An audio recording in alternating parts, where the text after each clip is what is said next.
ಅನುದಿನ ಆತ್ಮಿಕ ಆಹಾರದ ಕಾರ್ಯಕ್ರಮವನ್ನು ವೀಕ್ಷಿಸುವಂಥ ಆತ್ಮೀಯರೆಲ್ಲರಿಗೂ ಕರ್ತನು ಒಡೆಯನು ಪ್ರಪಂಚ ಮೋಕ್ಷ ಪ್ರದಾತನಾದ ಯೇಸು ಕ್ರಿಸ್ತನ ನಾಮದಲ್ಲಿ ಹೃತ್ಪೂರ್ವಕ ವಂದನೆಗಳನ್ನು ತಿಳಿಸ್ತಾ ಇದ್ದೇನೆ. ಸಮಾಧಾನವು, ಸಂತೋಷವು, ನೆಮ್ಮದಿಯು, ಆರೋಗ್ಯವು ತಂದೆಯಾದ ದೇವರು ಅನುಗ್ರಹಿಸಲಿ ಎಂದು ಯೇಸು ಕ್ರಿಸ್ತರ ನಾಮದಲ್ಲಿ ದೇವರನ್ನು ಪ್ರಾರ್ಥಿಸುತ್ತೇನೆ. ದೇವರಿಗೆ ಸ್ತೋತ್ರವಾಗಲಿ. ಈ ದಿನ ಮತ್ತೊಂದು ಅಂಶವನ್ನು ಮಾತನಾಡೋದಕ್ಕೆ ಸಿದ್ಧನಾಗಿದ್ದೇನೆ. ಶಿಲುಬೆ ಮರಣ ದೇವರ ಸಂಕಲ್ಪವೋ ಸೈತಾನನ ಕುತಂತ್ರವೋ ಎಂಬ ಅಂಶವನ್ನು ನಿಮ್ಮೊಟ್ಟಿಗೆ ಮಾತಾಡ್ತಾ ಇದ್ದೀನಿ. ಪ್ರಿಯರಾದ ದೇವರ ಮಕ್ಕಳಿರ, ಶಿಲುಬೆ ಮರಣವನ್ನು ಒಂದ್ಸರಿ ನೋಡುವಾಗ ಭಯಂಕರವಾಗಿರುತ್ತೆ.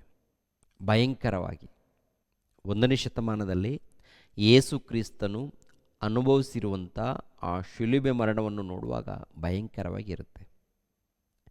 ಈ ಭಯಂಕರವಾದಂಥ ಶಿಲುಬೆ ಮರಣವನ್ನು ಕುರಿತು ವಾಕ್ಯಗಳನ್ನು ನೋಡುವಾಗ ಬಹಳ ದುಃಖ ಅನಿಸುತ್ತೆ. ಹೃದಯದಲ್ಲಿ ಒಂಥರ ನೋವು. ಪ್ರಭು ಹೇಗೆ ಇಂಥ ಮರಣವನ್ನು ಅನುಭವಿಸಿದ್ದಾರೆ ಅಂತ ಹೇಳಿ ಹೃದಯದಲ್ಲಿ ಕಂಗಾಲಾಗ್ತಾ ಇರ್ತೀವಿ, ಹೃದಯದಲ್ಲಿ ಬಾಧೆ ಪಡ್ತಾ ಇರ್ತೀವಿ. ಕೆಲವರು ಮಾತಾಡ್ತಾರೆ, ಶಿಲುಬೆ ಮರಣ ಅದು ಸೈತಾನನ ಕುತಂತ್ರ, ಸೈತಾನನೇ ಶಿಲುಬೆಗೆ ಒಪ್ಪಿಸಿದ್ದಾನೆ, ಸೈತಾನನ ಕುತಂತ್ರದಿಂದ ಯೇಸು ಕ್ರಿಸ್ತನು ಶಿಲುಬೆ ಮರಣವನ್ನು ಹೊಂದಿದ್ದಾರೆ ಅಂತ ಹೇಳಿ ಮಾತನಾಡ್ತಾ ಇರ್ತಾರೆ ಕೆಲವರು. ವಾಕ್ಯದ ಪ್ರಕಾರ ನಾವು ವಿಚಾರ ಮಾಡಿದಾಗ ಶಿಲುಬೆ ಮರಣದ ಹಿಂದೆ ದೇವರ ಸಂಕಲ್ಪ ಇದೆಯಾ ಅಥವಾ ಸೈತಾನನ ಕುತಂತ್ರ ಇದೆಯಾ? ಸೈತಾನನ ಕುತಂತ್ರ ನಡೀತಾ ಇದೆ ಲೋಕದಲ್ಲಿ. ಆದರೆ ಪ್ರತ್ಯೇಕವಾಗಿ ಯೇಸು ಕ್ರಿಸ್ತರು ಶಿಲುಬೆ ಮರಣ ಹೊಂದುತ್ತಾರಲ್ಲ, ಈ ಶಿಲುಬೆ ಮರಣ ಹೊಂದುವಂಥ ವಿಷಯದಲ್ಲಿ ಸೈತಾನನ ಕುತಂತ್ರ ಇದೆಯಾ, ದೇವರ ಸಂಕಲ್ಪ ಇದೆಯಾ? ಇದು ವಾಕ್ಯದ ಮೂಲಕ ನಾವು ಅರ್ಥ ಮಾಡ್ಕೊಳ್ಬೇಕು. ಕೆಲವರು ಮೂಢರು ಮಾತಾಡ್ತಾರೆ, ನಿಮ್ಮ ಯೇಸು 2 ಮೊಳೆಗಳನ್ನು ಕಿತ್ಕೊಳ್ಳೋಕ್ಕೇ ಆಗಲಿಲ್ಲ, ನಮ್ಮನ್ನು ಏನು ಕಾಪಾಡ್ತಾನೆ, ಆತನು ಯಾವ ದೇವರು ಅಂತ ಹೇಳಿ ಒಂದು ರೀತಿಯಲ್ಲಿ ಅವಮಾನ ಅಪಹಾಸ್ಯದಿಂದ ಮಾತಾಡ್ತಾ ಇರ್ತಾರೆ. ದೇವರು ಮನಸ್ಸು ಮಾಡಿದ್ರೆ ಯಾರ್ಯಾರು ಹೀಗೆ ಮಾತಾಡಿದ್ದಾರೋ ಅವರೆಲ್ಲರನ್ನು ನಾಶ ಮಾಡಬಲ್ಲ. ಯೇಸು ಕ್ರಿಸ್ತರನ್ನು ಮುಟ್ಟಿರುವಂಥ ಪ್ರತಿಯೊಬ್ಬರನ್ನು ಕೂಡ ಮಣ್ಣಿನಲ್ಲಿ ಹೂತಾಕಬಲ್ಲ. ಆದರೆ ದೇವರ ಉದ್ದೇಶ ಅದಲ್ಲ. ದೇವರ ಉದ್ದೇಶವೇನು? ಪ್ರತಿಯೊಬ್ಬರೂ ರಕ್ಷಣೆ ಹೊಂದಬೇಕು, ಪ್ರತಿಯೊಬ್ಬರೂ ವಿಮೋಚನೆ ಹೊಂದಬೇಕು, ಪಾಪ ಕ್ಷಮಾಪಣೆಯನ್ನು ಪಡಿಬೇಕು. ಇದು ದೇವರ ಸಂಕಲ್ಪ. ನೋಡಿ, ತಿಮೋತಿಯನಿಗೆ ಬರೆದ 1ನೇ ಪತ್ರಿಕೆ 2ನೇ ಅಧ್ಯಾಯ 4ನೇ ವಚನವನ್ನು ನಾವು ಗಮನಿಸೋಣ. ಎಲ್ಲ ಮನುಷ್ಯರು ರಕ್ಷಣೆಯನ್ನು ಹೊಂದಿ ಸತ್ಯದ ಜ್ಞಾನಕ್ಕೆ ಸೇರಬೇಕೆಂಬುದು ಆತನ ಚಿತ್ತವಾಗಿದೆ. ಎಲ್ಲ ಮನುಷ್ಯರು ರಕ್ಷಣೆ ಹೊಂದಬೇಕು. ರಕ್ಷಣೆ ಹೊಂದುವಂಥದ್ದೇ ದೇವರ ಚಿತ್ತ. ಎಲ್ಲರೂ ಹೊಂದಬೇಕಾ? ಸ್ವಲ್ಪ ಮಂದಿ ಹೊಂದಬೇಕಾ? ಎಲ್ಲರೂ ಹೊಂದಬೇಕು. ಎಲ್ಲರೂ ರಕ್ಷಣೆ ಹೊಂದಬೇಕಾದ್ರೆ ಈ ರಕ್ಷಣೆ ಕಾರ್ಯಕ್ರಮ ಹೇಗೆ ನಡೆಯುತ್ತೆ? ಯಾರ ಮೂಲಕ ರಕ್ಷಣೆ ಕಾರ್ಯಕ್ರಮ ನಡೆಯುತ್ತೆ? ಈ ಲೋಕದಲ್ಲಿ ನೋಡುವಾಗ ಪ್ರತಿಯೊಬ್ಬರು ಕೂಡ ಪಾಪ ಮಾಡಿದ್ದಾರೆ. ಪಾಪ ಮಾಡಿರುವಂಥ ಪ್ರತಿ ಮನುಷ್ಯನು ಸತ್ತೋದರೆ ಪರಲೋಕಕ್ಕೆ ಹೋಗಲ್ಲ, ರಕ್ಷಣೆ ಹೊಂದಲ್ಲ, ಬೆಂಕಿಯ ಕೊಂಡಕ್ಕೆ ಹೋಗ್ತಾನೆ. ಪ್ರಿಯರೇ, ಪಾಪ ಮಾಡಿರುವಂಥ ಪ್ರತಿಯೊಬ್ಬನು ಕೂಡ ಬೆಂಕಿಯ ಕೊಂಡಕ್ಕೆ ಹೋಗ್ತಾನೆ. ಆದ್ದರಿಂದ ಈ ಮನುಷ್ಯನಿಗೆ ಪಾಪ ವಿಮೋಚನೆ ನೀಡಬೇಕು. ಪಾಪ ವಿಮೋಚನೆ ನೀಡಬೇಕಾದ್ರೆ ಹೇಗೆ? ಒಂದು ಕಾಲದಲ್ಲಿ ಇಸ್ರಾಯೇಲರಿಗೆ ಧರ್ಮಶಾಸ್ತ್ರವನ್ನು ಕೊಟ್ಟಿದ್ದರು. ಧರ್ಮಶಾಸ್ತ್ರವನ್ನು ಪಡ್ಕೊಂಡಿರುವಂಥ ಅವರು ಅವರ ಮಧ್ಯದಲ್ಲಿ ಪಾಪ ನಡೆದಾಗ ಪಾಪ ಕ್ಷಮಾಪಣೆ ನಿಮಿತ್ತವಾಗಿ ಬಲಿ ಕೊಡಬೇಕಾಗಿತ್ತು. ಕುರಿ ಆಗಿರ್ಬೋದು, ಓರಿಗಳಾಗಿರ್ಬೋದು, ಪಾರಿವಾಳಗಳಾಗಿರ್ಬೋದು, ಬಲಿ ಕೊಡಬೇಕಾಗಿತ್ತು. ದೇವರು ಏನು ಮಾಡ್ತಾರೆ ಗೊತ್ತಾ? ಯೇಸು ಕ್ರಿಸ್ತರ ಮೂಲಕ ಆ ಬಲಿ ಕೊಡುವಂಥದ್ದು ನಿಲ್ಲಿಸ್ತಾರೆ. ಒಂದೇ ಸಾರಿ ಲೋಕದಲ್ಲಿದ್ದಂಥ ಸರ್ವ ಮಾನವರಿಗಾಗಿ ಯೇಸು ಕ್ರಿಸ್ತರು ಬಲಿಯಾಗ್ತಾರೆ. ಬಲಿಯಾಗಿರುವುದರಿಂದ, ಯಜ್ಞವಾಗಿ ಅರ್ಪಣೆ ಮಾಡಿಕೊಂಡಿರುವುದರಿಂದ ಲೋಕಕ್ಕೆ ಪಾಪ ವಿಮೋಚನೆ ಎನ್ನುವಂಥದ್ದು ಬರುತ್ತೆ. ಈ ಲೋಕಕ್ಕೆ ಪಾಪ ಕ್ಷಮಾಪಣೆ, ಮೋಕ್ಷ ಎನ್ನುವಂಥದ್ದು, ರಕ್ಷಣೆ ಮಾರ್ಗ ಎನ್ನುವಂಥದ್ದು. ಅದಕ್ಕೆ ಯೋಹಾನನು ಹೇಳುವಂಥ ಮಾತನ್ನು ಒಂದು ಸಾರಿ ಗಮನಿಸೋಣ ಪ್ರಿಯರೇ. ಯೋಹಾನನು ಬರೆದ ಸುವಾರ್ತೆ 1ನೇ ಅಧ್ಯಾಯ 29ನೇ ವಚನವನ್ನು, ಮರುದಿನ ಯೋಹಾನನು ತನ್ನ ಕಡೆಗೆ ಬರುವ ಯೇಸುವನ್ನು ನೋಡಿ, ಅಗೋ, ಯಜ್ಞಕ್ಕೆ ದೇವರು ನೇಮಿಸಿದ ಕುರಿ, ಲೋಕದ ಪಾಪವನ್ನು ನಿವಾರಣೆ ಮಾಡುವವನು, ನನ್ನ ಹಿಂದೆ ಬರುವವನು ನನಗಿಂತ ಮೊದಲು ಇದ್ದದರಿಂದ ನನಗೆ ಮುಂದಿನವನಾದನು ಎಂದು ನಾನು ಹೇಳಿದ ಮಾತು ಈತನ ವಿಷಯವಾಗಿಯೇ, ಯೇಸು ಕ್ರಿಸ್ತರ ವಿಷಯವಾಗಿಯೇ. ಅಂದರೆ ಯೇಸು ಪ್ರಭು ಎಂಬುವಂಥ ಈತನು ಯಜ್ಞಕ್ಕೆ ದೇವರು ನೇಮಿಸಿರುವಂಥ ಕುರಿ, ಲೋಕದ ಪಾಪವನ್ನು ನಿವಾರಣೆ ಮಾಡುವುದಕ್ಕಾಗಿ ದೇವರು ಈತನನ್ನು ನೇಮಿಸಿದ್ದಾನೆ, ಯಜ್ಞವಾಗಿ ಅರ್ಪಿಸೋದಕ್ಕೆ. ಒಂದು ಕಾಲದಲ್ಲಿ ಪದೇ ಪದೇ ಪಾಪ ಮಾಡಿದಾಗ ಪಾಪ ಕ್ಷಮಾಪಣೆ ನಿಮಿತ್ತವಾಗಿ ಬಲಿ ಕೊಡಬೇಕಾಗಿತ್ತು. ಅವೆಲ್ಲ ತೆಗೆದಾಕಿ ರದ್ದು ಮಾಡಿ ಯೇಸು ಕ್ರಿಸ್ತರನ್ನು ಕಳಿಸಿಕೊಟ್ಟು ಯೇಸು ಕ್ರಿಸ್ತರ ಮೂಲಕ ಏನ್ರಿ ಈ ಲೋಕಕ್ಕೆ ಪಾಪ ಕ್ಷಮಾಪಣೆಯನ್ನು, ರಕ್ಷಣೆ ಮಾರ್ಗವನ್ನು ನೀಡುವುದಕ್ಕಾಗಿ ಯೇಸು ಕ್ರಿಸ್ತರು ಬಲಿಯಾಗ್ತಾರೆ, ಯಜ್ಞವಾಗಿ ಅರ್ಪಣೆಯಾಗ್ತಾರೆ. ಈ ಯೇಸು ಕ್ರಿಸ್ತರ ಮೂಲಕ ಲೋಕಕ್ಕೆ ಪಾಪ ಕ್ಷಮಣೆ ಹೇಗೆ ಅರ್ಪಣೆಯಾಗಿದ್ದಾರೆ? ಶಿಲುಬೆ ಮರಣ. ಈ ಶಿಲುಬೆ ಮರಣ ಹೊಂದದೆ ಹೋದರೆ ಲೋಕಕ್ಕೆ ರಕ್ಷಣೆ ಇಲ್ಲ, ಲೋಕಕ್ಕೇನಿಲ್ಲ, ರಕ್ಷಣೆ ಇಲ್ಲ. ಅದೇ ತಂದೆಯಾದ ದೇವರು ಯೇಸು ಕ್ರಿಸ್ತರನ್ನು ನೇಮಿಸಿದಾರಂತೆ. ಈ ಲೋಕಕ್ಕೆ ಹೋಗಬೇಕು, ಈ ಲೋಕದಲ್ಲಿ ಸರ್ವ ಮಾನವರನ್ನು ಕಾಪಾಡಬೇಕು, ಸರ್ವ ಮಾನವರಿಗಾಗಿ ಬಲಿಯಾಗಬೇಕು, ಸರ್ವ ಮಾನವರನ್ನು ರಕ್ಷಿಸಬೇಕು, ಸರ್ವ ಮಾನವರನ್ನು ರಕ್ಷಣೆ ಮಾರ್ಗದಲ್ಲಿ ನಡೆಸಬೇಕಾದ್ರೆ ಮಗನೇ ನೀನು ಹೋಗಬೇಕು ಅಂತೇಳಿ ತಂದೆಯಾದ ದೇವರು ನೇಮಿಸಿರುವುದರಿಂದ ಯೇಸು ಕ್ರಿಸ್ತರು ಈ ಲೋಕಕ್ಕೆ ಬರ್ತಾರೆ ಪ್ರಿಯರೇ. ದೇವರು ನೇಮಿಸಿದಾರ? ಲೋಕದಲ್ಲಿದ್ದಂಥ ಸರ್ವ ಮಾನವರಿಗಾಗಿ ಪಾಪ ಕ್ಷಮಾಪಣೆಗಾಗಿ ದೇವರು ನೇಮಿಸಿದಾರ? ನೇಮಿಸಿದ್ದಾರೆ. ಹೇಗೆ ಮರಣ ಹೊಂದಬೇಕೆಂದು ಪೇತ್ರನು ಬರೆದ ಮೊದಲನೇ ಪತ್ರಿಕೆ 1ನೇ ಅಧ್ಯಾಯ 19ನೇ ವಚನದಿಂದ, ಪೇತ್ರನು ಬರೆದ ಮೊದಲನೇ ಪತ್ರಿಕೆ 1ನೇ ಅಧ್ಯಾಯ 19ನೇ ವಚನದಿಂದ, ಪೂರ್ಣ ಅಂಗವಾದ ನಿಷ್ಕಳಂಕ ಯಜ್ಞದ ಕುರಿಯ ರಕ್ತದಿಂದಲೋ ಎಂಬಂತೆ ಕ್ರಿಸ್ತನ ಅಮೂಲ್ಯವಾದ ರಕ್ತದಿಂದಲೇ ಎಂದು ಬಲ್ಲಿರಲ್ಲವೇ? ಆತನು ಜಗದುತ್ಪತ್ತಿಗೆ ಮೊದಲೇ ಗೊತ್ತು ಮಾಡಲ್ಪಟ್ಟು ಅಂತ್ಯಕಾಲದಲ್ಲಿ ನಿಮಗಾಗಿ ಪ್ರತ್ಯಕ್ಷನಾದನು. ಅಂತ್ಯಕಾಲದಲ್ಲಿ ನಿಮಗಾಗಿ ಪ್ರತ್ಯಕ್ಷನಾದನು. ಯಾರು? ಯೇಸು ಕ್ರಿಸ್ತನು. ಯಾವಾಗ ಗೊತ್ತು ಮಾಡಲ್ಪಟ್ಟಿದ್ದಾನೆ? ಯಾವಾಗ?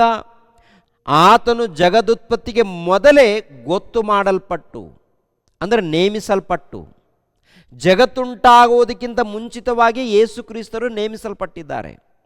ಹೇಗೆ? ಶಿಲುಬೆ ಮರಣ ಹೊಂದುವುದಕ್ಕಾಗಿ, ಶಿಲುಬೆ ಮರಣವನ್ನು ಹೊಂದುವುದಕ್ಕಾಗಿ. ಪ್ರಿಯರಾದ ದೇವರ ಮಕ್ಕಳಿರ ಒಂದು ಸಾರಿ ಆಲೋಚನೆ ಮಾಡಿ. ನಿನ್ನೆ ಮೊನ್ನೆಯಲ್ಲ, ದೇವರು ಜಗತ್ತು ಉಂಟಾಗುವುದಕ್ಕಿಂತ ಮುಂಚಿತವಾಗಿ ತಂದೆಯಾದ ದೇವರು ಯೇಸು ಕ್ರಿಸ್ತರನ್ನು ನೇಮಿಸಿದ್ದಾರೆ, ಅಂದರೆ ಶಿಲುಬೆ ಮರಣ ಹೊಂದಬೇಕು ಎಂದು. ಅದು ದೇವರ ಸಂಕಲ್ಪ.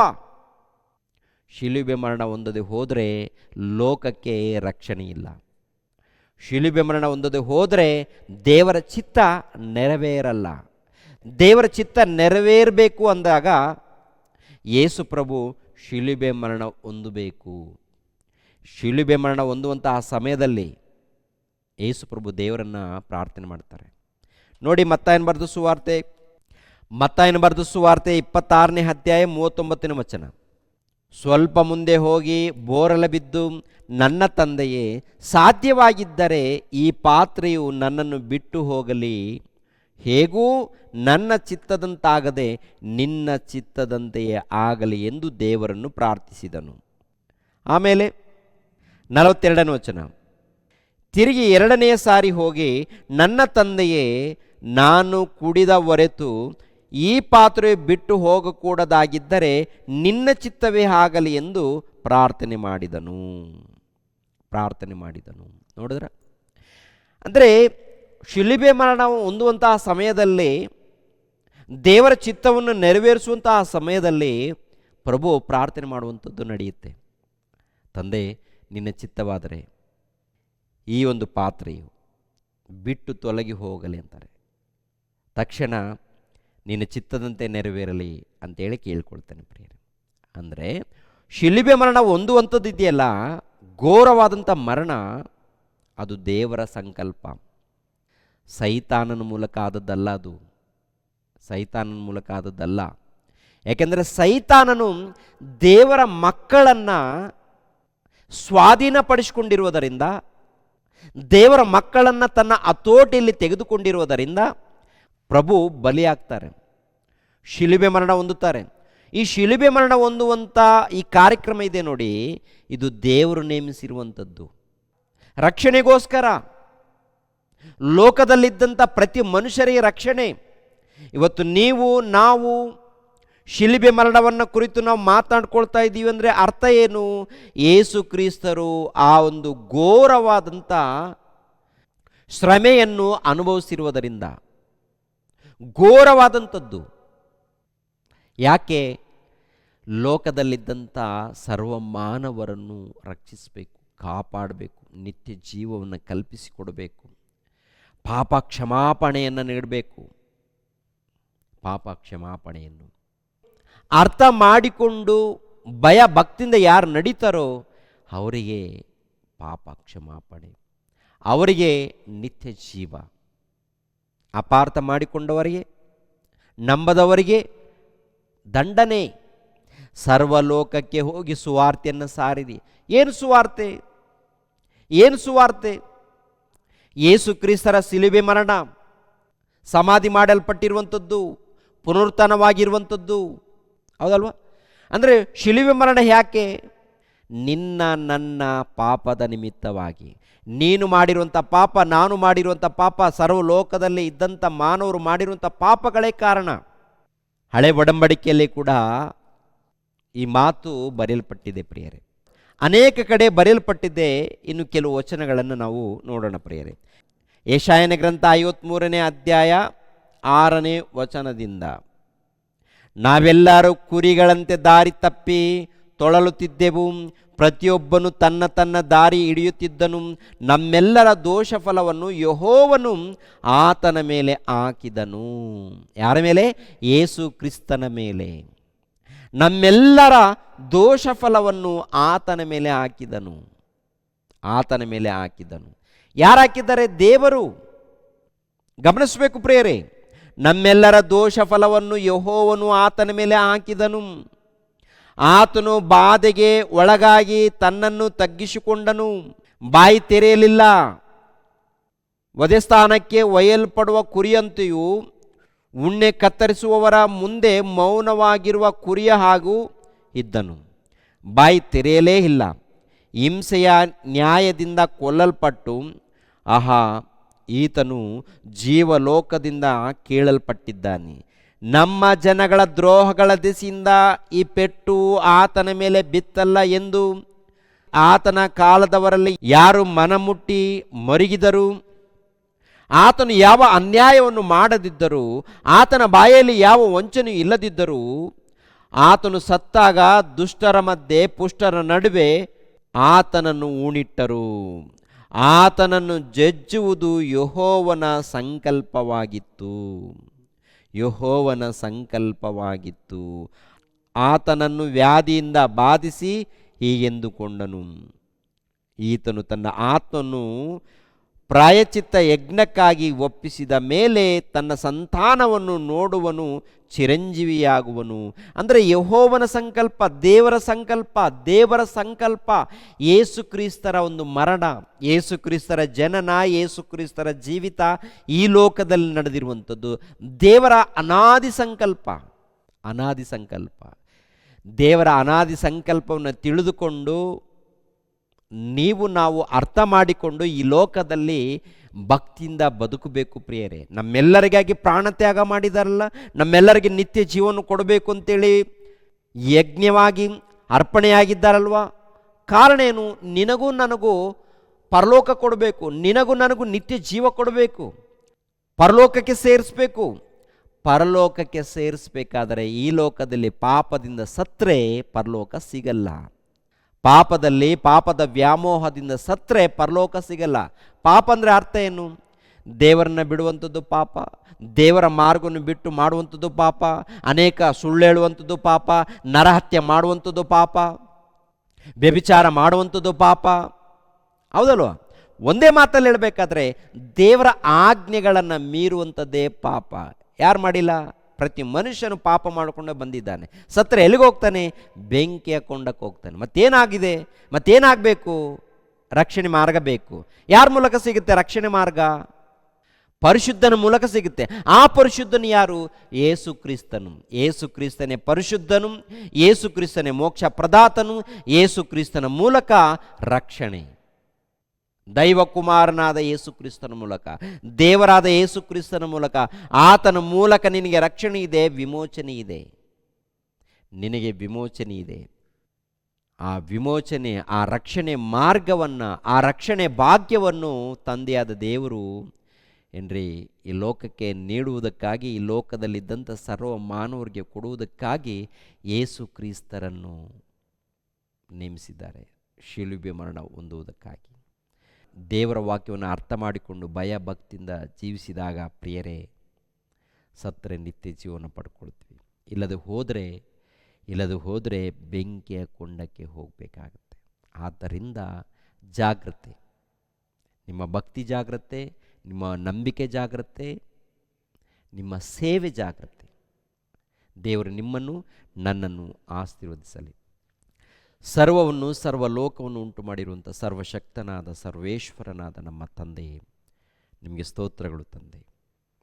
ನೇರ ಪ್ರಸಾರವನ್ನು ವೀಕ್ಷಿಸುವಂಥ ಎಲ್ಲ ನಿಮ್ಮ ಮಕ್ಕಳನ್ನು ಆಶೀರ್ವದಿಸಿ, ಕುಟುಂಬ ಸಹಿತವಾಗಿ ಆಶೀರ್ವದಿಸಿ, ನೆಮ್ಮದಿಯನ್ನು, ಸಮಾಧಾನವನ್ನು, ಸಂತೋಷವನ್ನು ದಯಪಾಲಿಸಿ. ಯೇಸು ಪವಿತ್ರ ನಾಮದಲ್ಲಿ ಬೇಡಿ ಹೊಂದಿದ್ದೇವಪ್ಪ ತಂದೆಯೇ, ಆಮೇನ್. ಎಲ್ಲರಿಗೂ ವಂದನೆಗಳು.